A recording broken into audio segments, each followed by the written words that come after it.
Now on to our next panel. This is the Social Impact Forum. We are joined by Sanjay Lobo, CEO of On Hand, joined by Taylor Amon, Director Global Social Impact at CDW. Also joining us, Lisa Ayaz, Senior Consultant at Tori and Tori Global, and Tanya Morton, Director Customer Success Engineering at MathWorks. Great to see you all. How are we all today? Doing well. Good. Lovely stuff. Yep, thank you for joining us. A lot for us to cover off. And what I will warn you of, we've had incredibly motivated audience today. I've had more questions than I can cope with. I know the same was happening to Charlie earlier when she was hosting. So we will do our best to include as many of those as we can. So let's start off. We'll be talking about integration and how organisations can effectively integrate D&I into their social impact initiatives. Sanjay, if we can start with you, your thoughts on that. How can organisations effectively integrate D&I into their social impact initiatives?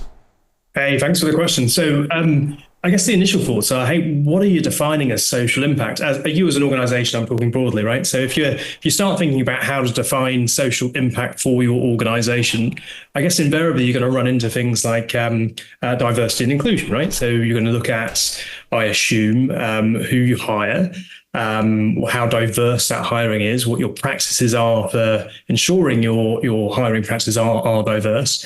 And very quickly, you're running into demographics. So are you talking about disadvantaged demographics? I assume so. And immediately, so D&I links to social impacts. I assume you'll look at demographics like disadvantaged groups, vulnerable groups, and that then becomes part of your hiring process if you get that part right. I think the separate part to that is ERGs. Can you kick off ERG groups early in your organization and again link diversity inclusion with social impact straight away for their learnings and understandings and education to the rest of your organization?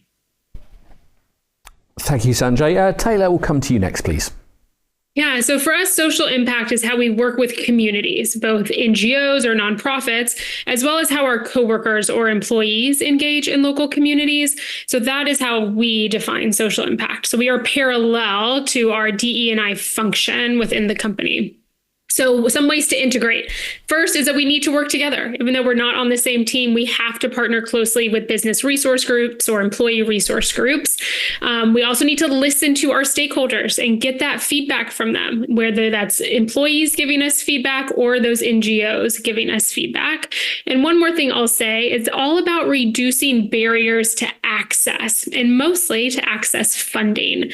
So we do follow trust-based philanthropy practices. So we make sure our grant application is accessible. I say if it takes more than 15 minutes, the nonprofit has done something wrong, or reducing barriers for our employees to participate. So for example, when I started, we had a $25 minimum to participate in our matching gift program. We reduced that. So now we will match £5 or $5 Canadian because we want everyone to be able to participate. Wonderful ideas and examples there. Thank you, Taylor. Eliza Ayaz, if we can come to you next, please. Sure. I think so. Social impact D&I programs are about addressing structural inequities, not only within our organization, but also in the communities we serve. Today's customers and stakeholders are more conscious and they're socially aware. They're expecting organizations to make a real, genuine impact. And here's the catch. They're holding companies accountable from investing in supply diversity to inclusive hiring initiatives. D&I has become integral to brand identity and trust. Take the examples of companies in tech or finance where the digital divide remains a significant issue.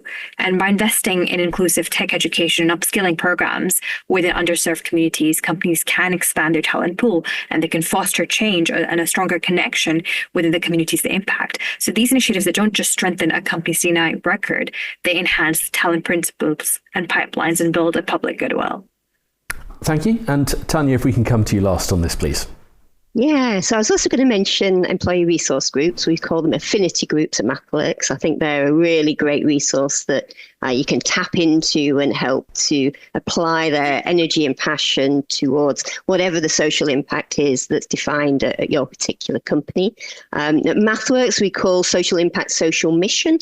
We've got a few different pillars of that includes education, which is one of the areas I work in, also green initiatives, community support, disaster relief, and then staff-driven initiatives. So that's, I think, I agree that affinity groups are a great way of combining the two things.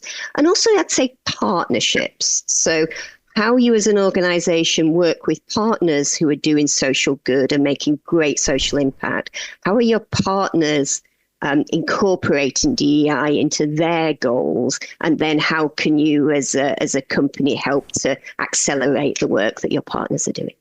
Well, partnerships was something I wanted to get into later, but Tanya, you've set me off on this one now, so we'll stick with that and we'll stick with you for a moment if we can. I'm going to put you on the spot a little bit. How do you pick those partners? How do you select who you're going to work with when there are, frankly, so many options out there? You want to maximise your social impact. You want to provide as much as you possibly can to have the greatest impact that you can. How do you go about selecting those partners in that situation? Oh, that's a great question. Okay, so I guess we look widely for nominations. So we really tap into our employee base to kind of go, what are the great organizations that we should be partnering with and supporting?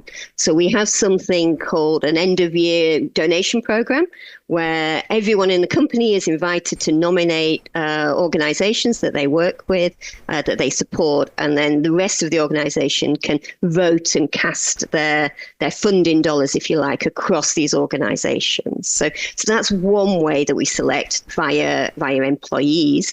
But I think it's also about thinking about what do you want to achieve. So particularly in the areas of partnerships with education organizations, we're looking for organizations that align with MathWorks' core business, which is to support engineers and scientists around the world. So we're particularly interested in organizations that work in STEM outreach or supporting disadvantaged communities through education and attracting that diversity of engineers into working on impactful projects. Thank you, Tanya. Sanjay, I'll come to you next on this. I'm sure this question is right up your street as a volunteer matching platform. I'll come to you next on this one. How do you go about picking those partners? What's your advice there?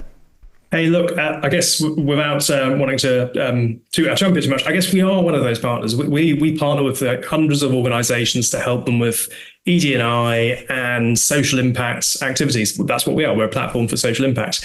How do you choose a partner like us? I think it's about another one of your questions, which is where are the weaknesses and challenges? And for me, the challenges are tracking. Typically, there's the tracking for social impact that people are doing is somewhat ad hoc, it's random, it's not particularly well tracked, or it's tracked in multiple places, and it's hard to get to what's actually impactful versus like tick the box type stuff.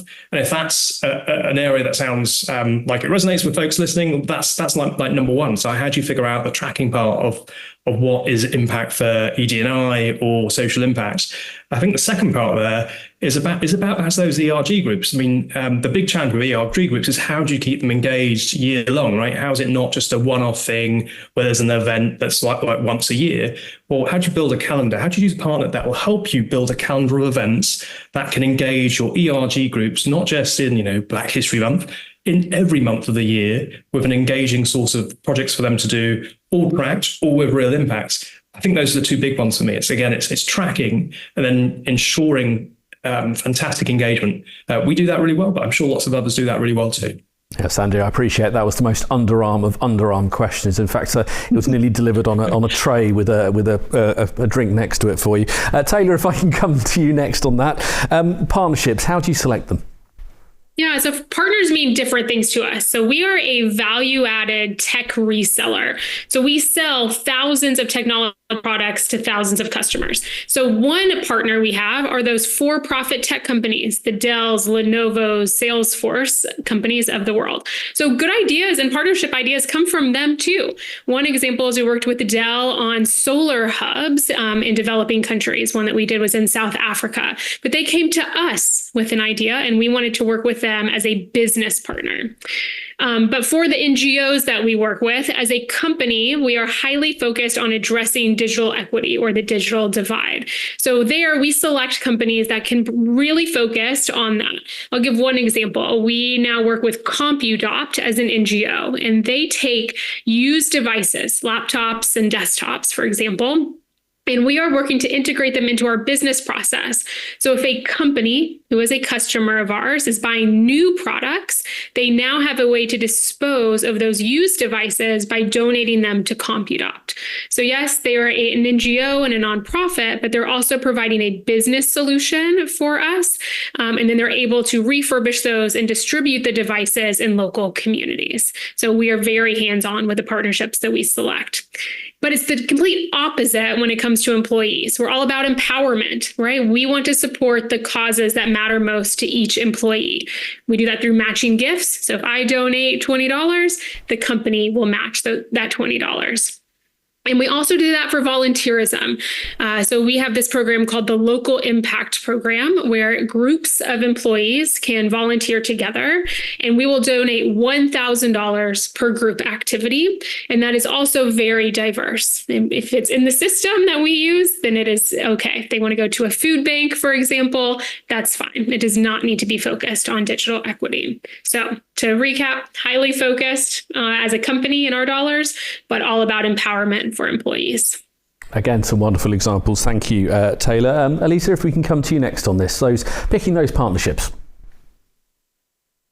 I think for true impact, D&I can't just live in a single department. It must be woven into every function of the business, enabling D&I leadership to partner with operations, with marketing and product development to create a more cohesive, inclusive strategy. And those are the partners that I view as very capable intrinsic partners. In product development, for instance, a diverse team is more likely to spot potential biases and ensure products are designed for all demographics, which in turn broadens the company's market reach. At the executive level, we're also seeing shifts. Leaders now know that inclusive practices make teams more effective and resilient. For example, adopting inclusive decision-making practices that are actually encouraging voices from diverse backgrounds has shown to improve team performances by as much as 30%. And when leaders bring in these kind of wide range of perspectives, they gain unique insights that inform smarter strategies, whether in risk management, in customer experience, or even new markets. And I think the point that I want to add here and emphasize on is that corporations do not exist in a vacuum. And to truly make an impact, we are looking outward to create meaningful partnerships. We've seen significant value in companies working alongside nonprofits, community organizations, some which have been mentioned, and even competitors to tackle larger societal issues, all the way from societal inequities in education to environmental justice. And these partnerships are empowering a collective power, extending our impact far beyond our walls. One example I can think of here is that many companies are joining forces to close the gender and racial wealth gaps because they're investing in diverse entrepreneurs and small businesses. And so through access to capital, through access to mentorship, these efforts are creating lasting change, not just for individual businesses, owners, but also for entire communities at a time. I want to move on to more about challenges. And this was something you brought up a moment ago, Sanjay. I know if we were doing this in front of an audience, actually sitting in front of me over there, one of the first hands to go up would be along the lines of, you know what, my CEO thinks that a volunteering day is a waste of time for the business. I want them in front of their computer, hitting the phones, doing what they do, in front of the factory, whatever it may be. How can you influence up? How can you convince the top level of a business that adopting strategies which deliver social impact really can benefit the business as well as to wider society? Taylor, if I can start with you, what's your advice on that? Yeah, great question. And it's always going to be an ongoing challenge. But I also sometimes believe you don't need a business case to care about people. And when you do the right thing and you are authentic about it, it brings tremendous business value. So we tend to focus on what are macro data that exists. There's been many surveys, lots of research on this. Okay, we're going to use that. And then what I do, and we're not really talking about metrics quite yet, but it's getting the voice of the people who are impacted. I think that is the biggest. So whether it's employees and the value they receive, or it's those stories about impact from the NGOs, that is how we influence up.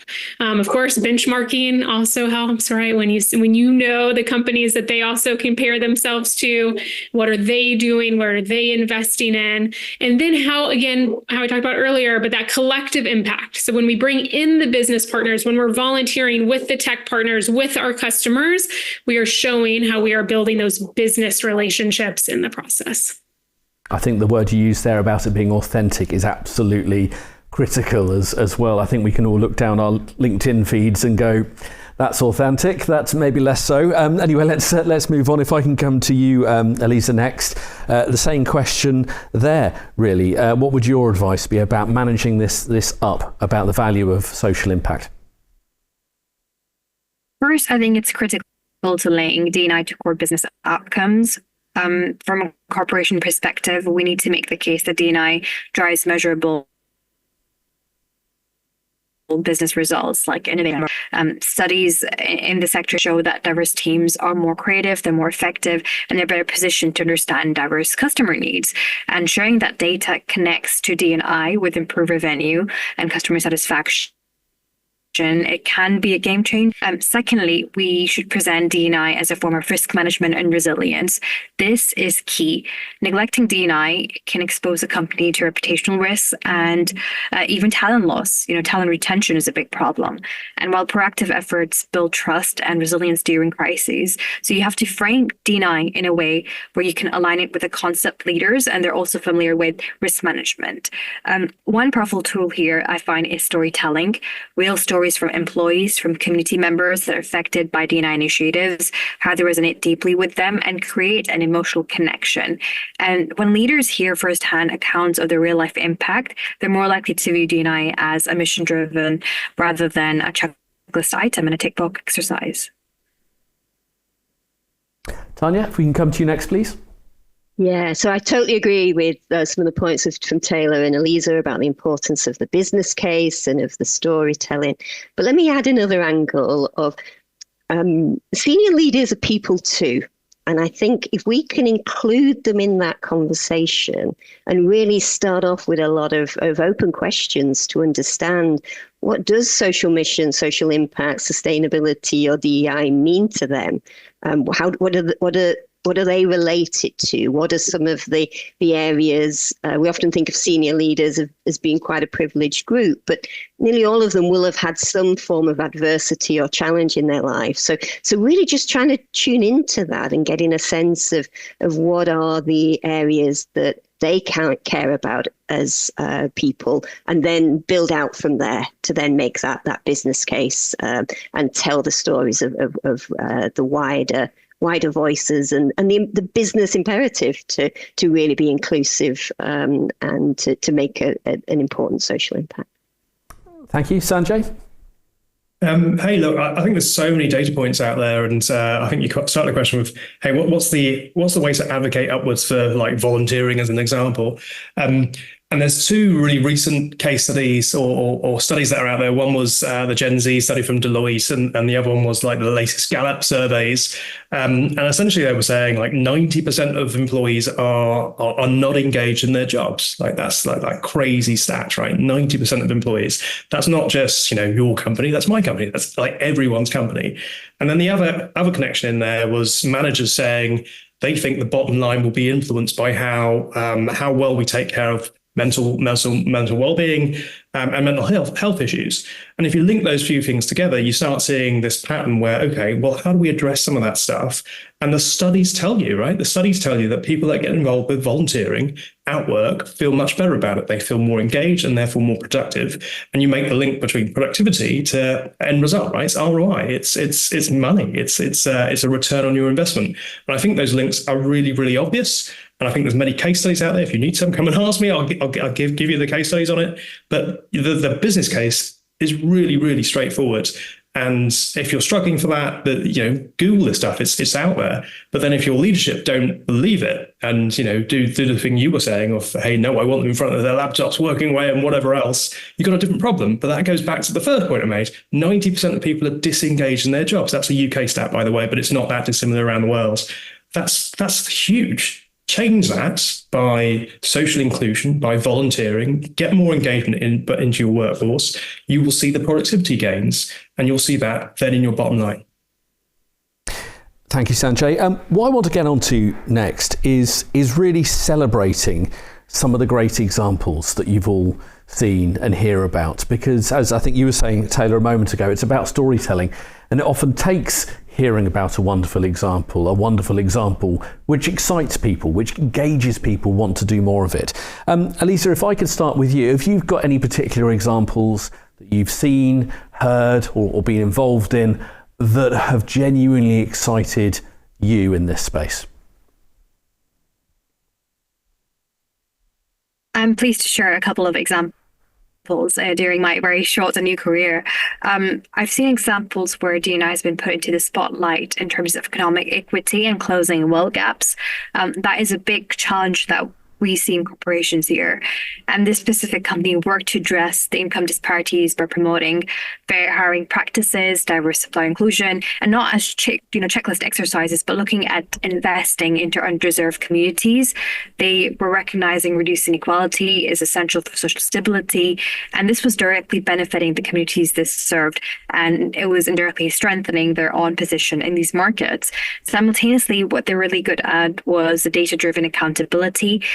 They're realizing that not just with the regulation pressure, the regulatory pressure, that D&I is becoming central to companies because of the tracking that they need to do, whether it's diversity of their teams or pay equity and how they support local communities. So having a transparent form of reporting on their website that any consumer can see, just logging onto the internet, I think that's essential for companies looking to prove their commitment to genuine change.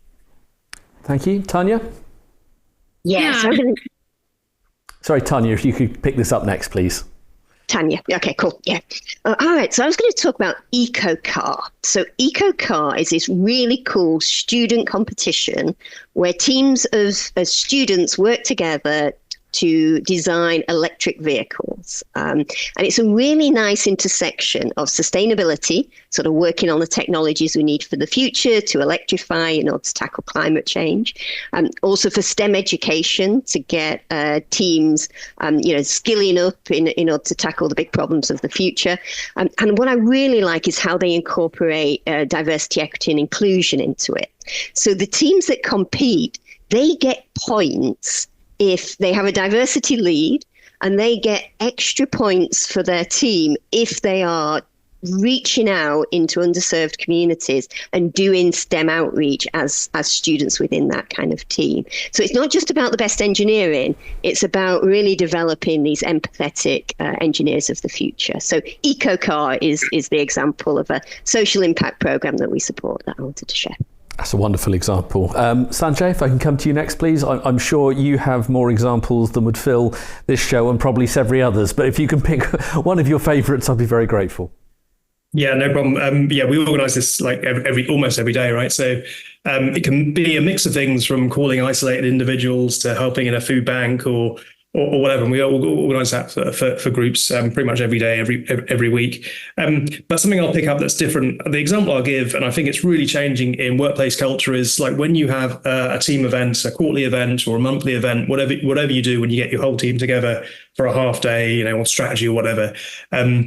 I think in the last 10, 20 years that I've been in work, typically that ended with, boozy pub time kind of thing. It's changing, right? It's not that anymore. And the thing that I'm really encouraged by is a lot of people, a lot of teams, a lot of companies are leaning into volunteering as a group when they have those social events. I think that's huge. And that's probably the thing I'd leave folks with is, hey, if you're organizing team events, why not build social impact and ED&I specifically into that? Maybe that's going to a local food bank and helping them with the logistics. Maybe it's a homeless shelter and doing food prep, that kind of thing. I think that's massive, and I think a welcome trend for team socials. Great idea. Absolutely. Taylor, if I can come to you last on this, please. Yeah. So one thing we work on is nonprofit board service. So getting many of our leaders to serve on nonprofit boards. But you also have to think about the diverse representation of that board. And one thing that is commonly missed is technology leaders usually don't serve on boards. It's a lot of lawyers, finance, HR even. But what about the chief technology officers, for example? So we have worked with an organization called board.dev, and that's their mission, is to get more technology leaders to serve on nonprofit boards. Of course, we want to be a great experience for our employees as well as a good fit for the nonprofit.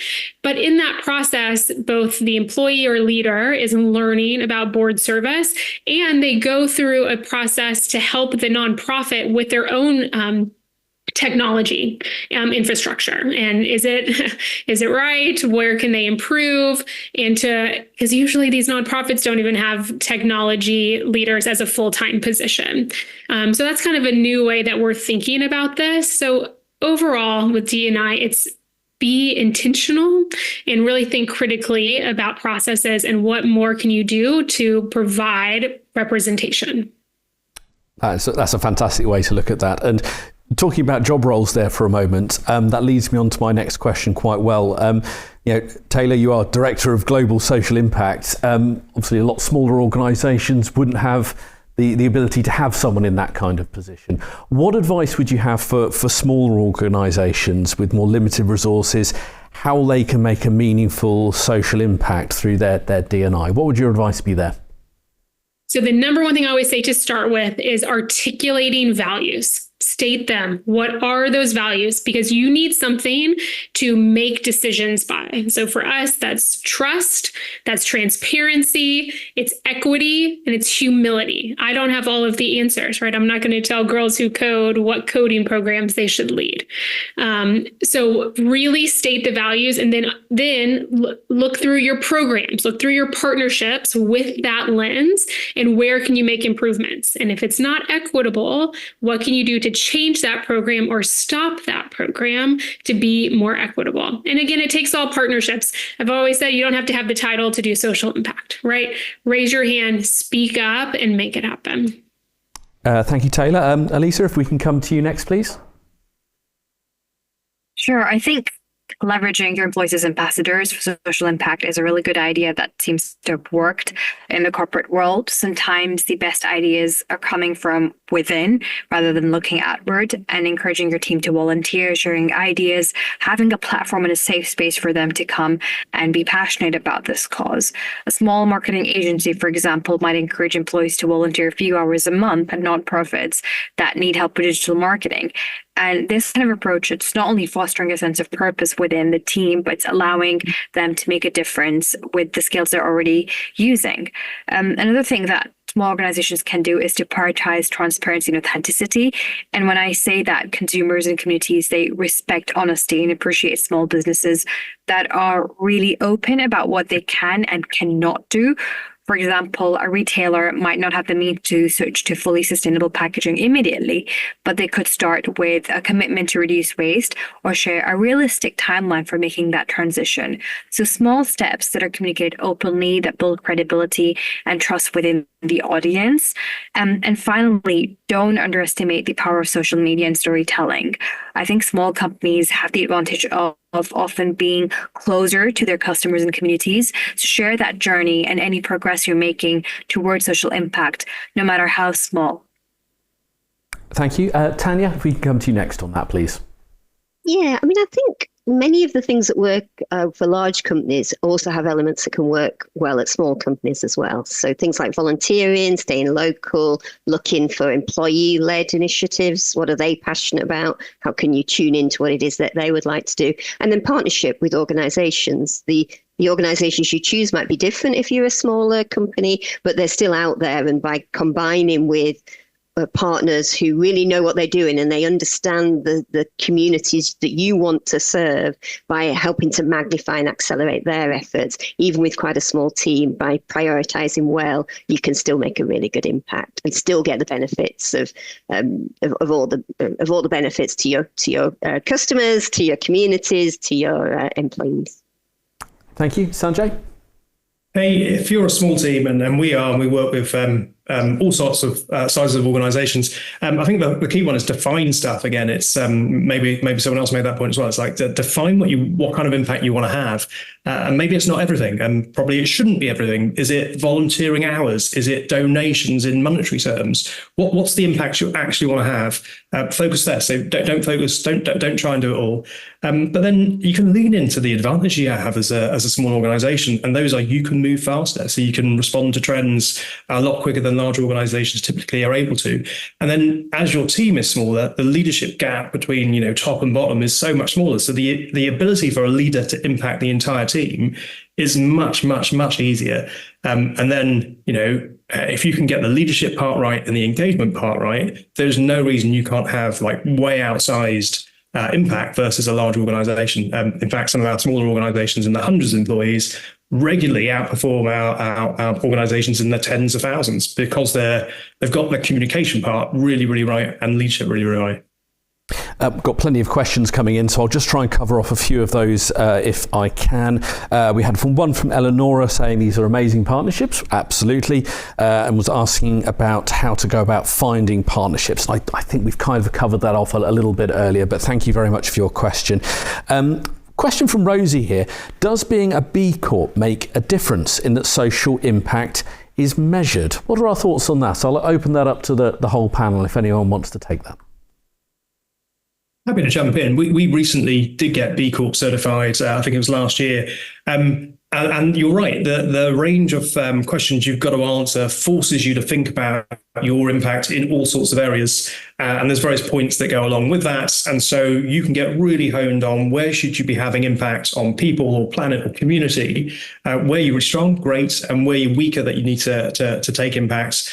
Something like volunteering adds like 10 points to you've only got 8 and 90. So it gets straightforward to identify where you can improve on certain things to go on that B Corp journey, but it definitely hones what you're trying to do.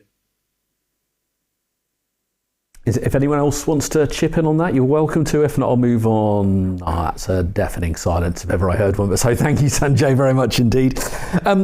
One thing I did want to return to, and it really falls under practical advice really, is the metrics about how organisations can measure success of D&I and their social impact efforts. Because sometimes it's very difficult to measure social impact. It isn't necessarily something you can put on a spreadsheet, if you like. When it comes to justifying the time and the impact and potentially the money involved in it. What are our thoughts on that? If I could start with you, Aliza, on that. What are your thoughts on metrics and measurement of social impact? What are your thoughts?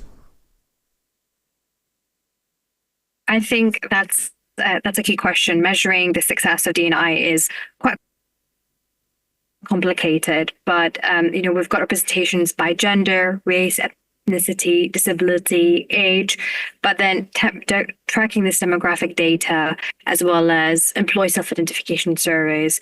Then on the other hand, you've got the standard practices of hiring, retention, promotion rates by demographic, by retention and turnover.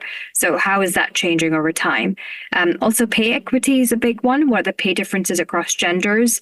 You can conduct annual or biannual pay audits to identify any addresses, any pay gaps, have pay audit results internally and potentially externally as well. Another one that we do at my company is employee perception metrics through surveys again. So what are their feelings of inclusion, respect, and belonging? And again, engagement across demographics. Sanjay shared a very star-fetched steering, and so we can see what participation rates in D&I programs or resource groups. Thank you. Tanya, if we can come to you next, please. Yeah, so when you think about impact, I think, you've really got to look at who are you trying to impact, and what is important to them, and how would they measure success. So I think by really keying in on those key questions is important. And then I guess, there's simpler metrics as an organization you can look at is, what is the level of employee participation in the programs that you offer, such as volunteering, how engaged are the affinity groups with such programs, and how engaged are other employees with the affinity groups? How much allyship is such an important concept. And so how much involvement are there by allies in some of the affinity groups that you set up? And then your partner impact goals, so choosing those partners wisely, understanding what it is that they're trying to achieve. And because they are often very close to the communities that you might be wanting to serve via your social impact goals, by understanding their goals, what are they aiming for, and helping to support them towards that. I think those are some of the key things I think about when it comes to metrics. Thank you. Sanjay? So when we try and define the metrics that a company we work with wants to achieve, we typically will, let's take ERGs as an example, or affinity groups. We look at what the purpose of that affinity group is, how many people they're trying to sign up. We track the sign-ups to it. We then define the package of what types of actions do you want that affinity group or ERG to take. Is it volunteering? Is it educational things? Is it donating? Is it something to do with sustainability? And then we'll track those individual metrics. And so we're able to define, okay, what's the group size, how's it growing, how engaged are they by the actions they take, and then we track the actual impact of those actions, being volunteering hours, being donations, or CO2 reductions.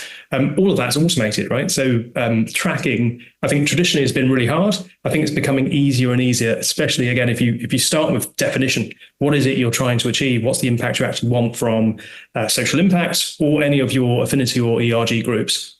Then you can use a technology platform to really track that stuff in an automated fashion. Thank you. Taylor, I'll come to you last on this one. Yeah, for our philanthropic partnerships, we don't ask for specific reporting for CDW. We just use their annual report and the metrics that they are putting out. We don't ask them to say, what is that $25,000 specifically, the impact of that? So I think that's good. That's part of the trust-based philanthropy. The other thing we do are those sentiment surveys. So we survey our employees to get their feedback. What do they think around our social impact programming? And then also to our NGO partners. So we do those are both annual surveys. We get a lot of great insights on ways to improve, all the ways around communication. What more can we do? Of course, increased funding tends to come up and be popular. But those are how our team measures success, right? How are we doing? Are we being a good corporate partner? Are we serving our employees? Are we serving our communities in the best way that we can? And I will say, even though we are a very, very large company, our budgets are small for us. So we want to use those resources the most effective way. So we may not be the largest partner, but we want to be the best partner. I like the way you phrased that. Very much so. One last question, if I can, before we look to wrap up. And it is a slightly odd question, because any kind of social impact is better than no social impact, of course. But what, for all of you, are the mistakes any of you have seen in creating social impact strategies? What are the things that people can do wrong? What are your thoughts on that? Sanjay, what other things can people avoid? All right, the curveball question, huh? I think it's the tick the box stuff, right? It's social impact needs to be real, and I think more than ever, other panelists have said this. Like consumers expect it, employees expect it, boards expect it. Impact reports are now out there in so much volume. You've got to make this stuff real. If it's tick the box, people will see through it, and I think that's the classic mistake from maybe the last 20 years. Lots of stuff is tick the box, and you've got to get past that. It's got to be real impact. And hey, consumers, employees, boards demand this stuff. Thank you. Taylor? Yeah, add on, I just would use the word hypocrisy. So you can't have something on a website and then your actions do not follow what you say, and people see it, so you can't hide it. So hypocrisy. And then also not challenging status quo. So many times, just because we've always done it for 20 years, we think it's okay. We have to challenge that. And sometimes we are afraid to challenge very long-term things that we've been doing. The mysterious power, we've always done it that way. It's a terrifying thing. Lisa, if we can come to you on that, please. I think treating D&I as a one-time project or event is a common mistake. Companies think that because they've had a single training session or annual event, that's the end of it. Definitely see that happening still now. Shocking. I think another mistake is relying on superficial or tokenistic actions, initiatives that are more about appearances than substance, and our consumers intelligent. They can really see through this. Like simply increasing the number of diverse hires without real support or involvement is not going to work, and that's perceived as tokenism. And finally, overemphasizing training without a broader structural change. Some organizations, they rely heavily on D&I training programs, such as unconscious bias training, but they don't actually address the underlying structures or policies that contribute to the inequity and exclusion in the first place. Yes, tokenism, that's definitely a word we would add to the virtual word cloud we'd be doing here. Tanya, I'll give you the final word. Yeah, I think it's around not taking into account the right people's perspective on things. I think we're all guilty of affinity bias unless we really lean into that and really take time to really understand what is important. So as someone who works with a global organization, what diversity, equity, and inclusion means in America is not the same as what it means in India or Japan or other geographic countries. So you need to make sure that you don't just sort of take the same program and try and apply it in a cookie cutter way in different circumstances where it might not be the right thing. And you really take the time to understand the groups that you're trying to serve and tailor the programs appropriately to have the impact you're looking for. Thank you, Tanya. So affinity bias, hypocrisy, tokenism, be real, as you said there, Sanjay, and as you said earlier, Tanya, authenticity. I think that's a key word to put in bold and underline a couple of times if we could. We've covered a staggering amount over the last 45 minutes, so all I can do is thank all of you, Sanjay, Taylor, Eliza, Tanya, really appreciated your time. Thanks for joining us at Sustainability Live, Diversity and Inclusion. Thank you. Yeah. Thank you so much.